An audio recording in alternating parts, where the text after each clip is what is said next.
Mr. President, Excellencies, ladies and gentlemen, brothers, I wasn't expecting that I would say anything.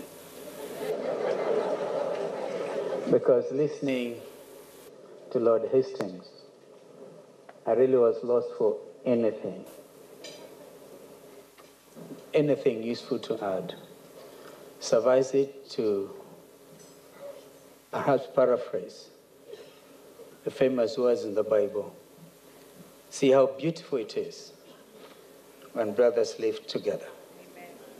For there, God commands a blessing.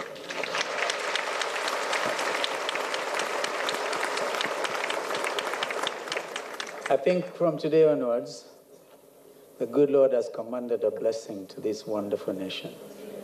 But my challenge to all of us is have to cascade it, lest it be understood that we only meet these wonderful safari park tents and shake hands, and today we are moving from the handshake to the hug.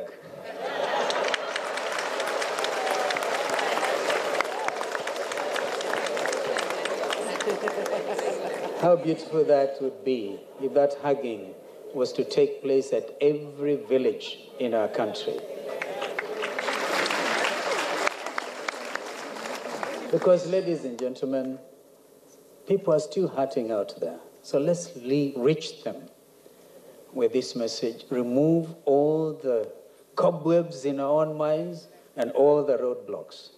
God bless you.